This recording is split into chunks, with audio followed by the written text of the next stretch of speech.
the question I have in 2 Corinthians 10, chapter 10 and verse 3, for though we walk in the flesh, we do not war according to the flesh. What is it saying? All right, good question. Really good one, Pastor Pete. Well, then again, if we finish the verse, it says, for the weapons of our warfare are not carnal. So I'm not fighting Dr. Glaze. I'm not fighting another human being, but I'm fighting powers and principalities of powers.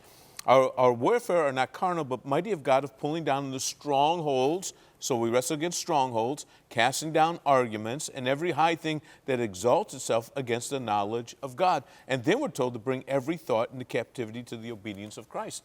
We can run with this also, the armor of God. So because sometimes believers get so caught up in wrestling in the flesh that they really lose sight of who is my true enemy. My true enemy is not another human being. My true enemy is the enemy of my soul, and I'm fighting powers and principalities of powers. That's the reason why we're told to put on the full armor of God, the helmet of salvation, the breastplate of righteousness, loins girded with truth, feet shod with the preparation of the gospel of peace, shield of faith to withstand every fiery dart of the enemy, and the sword of the Spirit. So again, but as long as we're caught up in flesh and blood, we're never going to get to the root. We got to get to the root. And the root is, this is a spiritual problem and not a flesh. And we do wrestle in the flesh. You know, there's things that Paul says, I crucify the flesh daily. So there's comes time I got wrestling with our own flesh. With our own flesh. Yeah. But I'm not wrestling with your flesh. Right. Pastor Glaze. Yeah, well, you know, when you look at the weapons of our warfare, you know, they are not fleshly. Right. You know, if you know, I might, and he goes on to talk about that. You know, Pete just quoted it.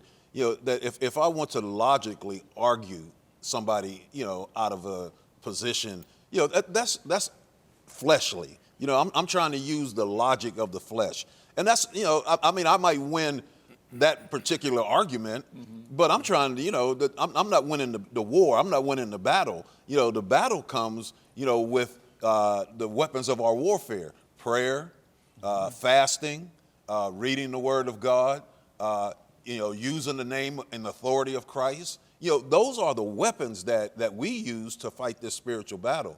You know, if I'm just, you know, using flesh on flesh, then, you know, that's a losing battle right there, you know, as far as, you know, my spiritual life is concerned. Even if you win the battle, you lose the war in that one. Yeah. But it says we're destroying speculations, or I think there's other words, arguments, tearing down arguments. Isn't that interesting? I a lot of times think it's just tearing down some sort of spirit, but it's a speculation that we're fighting. Yeah, well, as a matter of fact, Paul goes on. A lot of people don't really take this thing exegetically the way they should, and we just take you know, verses 3 through 5, and we preach that. Paul's actually given a response because he was writing letters to them to bring correction. And so the people were saying, man, his bodily presence is weak. You know, look at the little old Paul and this and the other. He's like, listen, he's like, I can ground you from a payphone. You know, he's like, I don't even have to be in your presence. He goes, even though we walk in the flesh and you're looking at my outward stuff, we don't war according to that. So he was going at it from that standpoint as well, dealing like, don't look at the outward things and thinking that's the battle.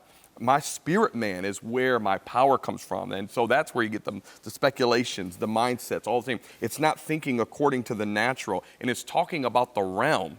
And most people, what they do, they are living in a fleshly realm and using fleshly weapons, not understanding a lot of the stuff that's being impacted by the fleshly realm is spiritual. And so I always say it like this, it's kind of like having a, what do they call them, where they have like a puppet master? Yeah. Where they have those, and so if you can kill the puppet all day long, but as long as the master's still moving, that puppet's going to continue to live. So you can be fighting the wrong, how would you say it, in the wrong realm, but with the right weapons. So if you're not in the right weapons and the right realm, you're not going to have the victory in your life the way that you should. I just got this feeling about Paul going to a payphone somewhere, like calling him up and say, like, take him down, take him down. Take him down. What's a payphone again? Right.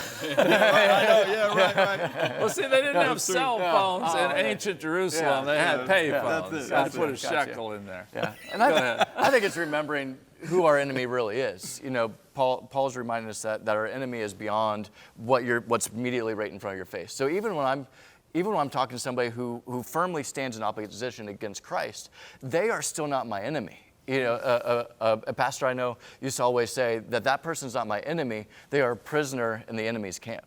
And when you take that mindset of this isn't somebody to be defeated, this is somebody to be won and sought after and rescued, your approach changes, your position changes, and the amount of love that you display, even when in disagreement, changes because we changed our spiritual weapons of warfare for a spiritual battle.